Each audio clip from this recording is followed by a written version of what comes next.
أعوذ بالله من الشيطان الرجيم. بسم الله الرحمن الرحيم. يا أيها الذين آمنوا ليستأذنكم الذين ملكت أيمانكم والذين لم يبلغوا الحلم منكم 3 مرات من قبل صلاة الفجر وحين تضعون ثيابكم من الظهيرة ومن بعد صلاة العشاء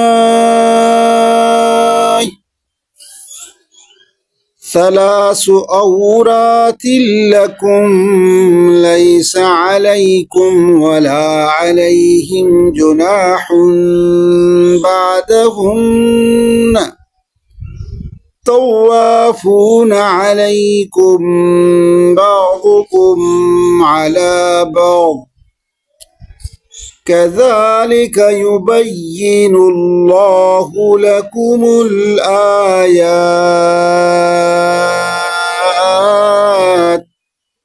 والله عليم حكيم.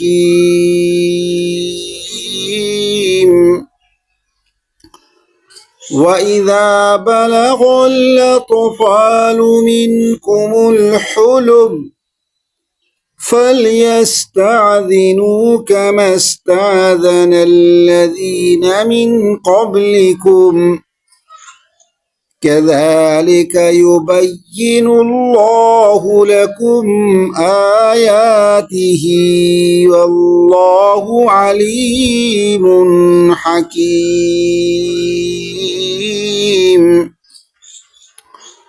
والقواعد من النساء اللاتي لا يرجون نكاحا فليس عليهن جناح